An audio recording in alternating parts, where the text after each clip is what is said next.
soqhubeka khululeka nje noma ngijasta kanjani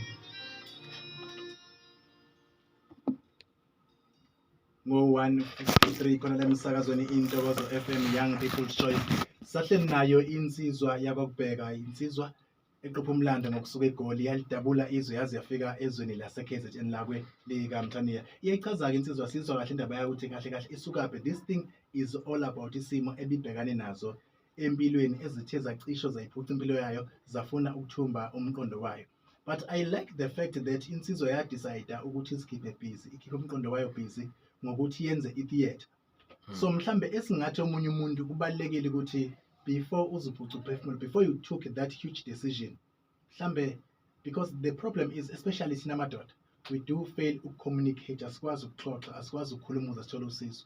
Mhlambe lokho yena ngathi kube yinto emsizile ukuthi azakwazi ukuthi afike la ikhona ngoba wayezoyiphuca umphefumulo. Ngizobhuda mekhuluma ngomfowabo naye watholakala elingisele usaphila. Hayi ufihliwe khona ngonyaka odlule mntaka baba, ufihliwe khona ngonyaka odlule, ufihliwe khona ngonyaka odlule. Right, ngiyayibuka ke lonke lelo hambo lwakho uzuye eGoli uyofuna ama-opportunities ukuthi usikhiphe busy ukuthi ingqondo yakho ithi ukukhohlwa kancane yona yonke lento naseGoli waba ney'ngqinamba zakhona up until you decide ukuthi ngiyabuya eGoli ngiza ekhaya but ngizobuya ngale ndlela ke manje. Mhlambe ke ake sibuke uhambo lwakho.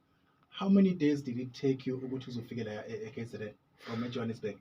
Kungithathe 13 days from Johannesburg to Durban kube u-10 days, and then from la eThekwini eMlazi to Potchefstroom kube 3 days. So all in all you can say just 2 weeks uhambile. 2 weeks enguhambile. Tshela mina ngesikhathi uqala uhamba labo hlala nabo bathini, did you tell them ukuthi I'm taking a walk to Durban?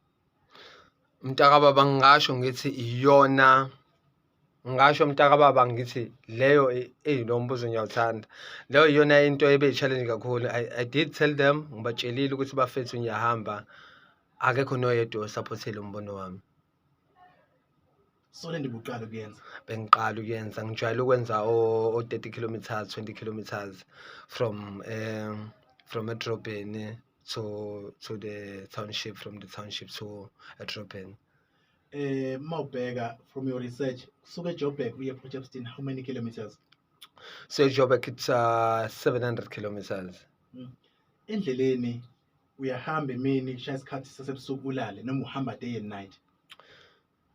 There were times, I think first two days it was day and night as the time goes by, amandla phela without resting. So usumanage kanjani isikhathi sakho umzimba ukutshela ukuthi now I need to rest? Yeah, umzimba uyawuzwa.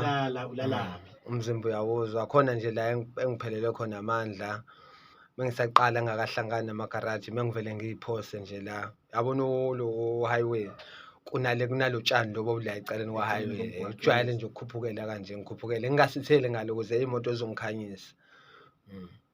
So if uzikhanyisa vele ngeke zinike attention nokuthi mhlambe umuntu ohlala emgwaqweni and all this ngcono banjalo you avoiding ukuthi mhlambe uthola ukuhijackeka mawuzocasha ngisithele bomnyameni. Yes, I understand. Ukudla, because I believe udinga ukudla, udinga amazwi, udinga energy yonke le ndlela oyihambayo. Ngasho bafo ukuthi before Montrose mengidle emgaqweni, before Montrose mengidle emgaqweni ngiqalile ukudla eMontrose. Wonke umuntu esevula amehlo eseyiphakamela le ndaba ukuthi hayibo le ndoda iyahamba ngempela because wonke umuntu mecawa ukuthi kuyadlala. Ile iqale khona-ke abantu-ke banikele eMontrose, ngacela abantu bengishiyele ukudla, uyabona izinto ezinjalo. From eMontrose-ke kuza ngapha angifuni ukuqamba amanga. From eMontrose kuza ngapha mengifika nje emagaraji abanye sithola ukuthi umuntu seyazi usebonile ku-social media sengibekeliwe lolo plate inyana. This is so amazing.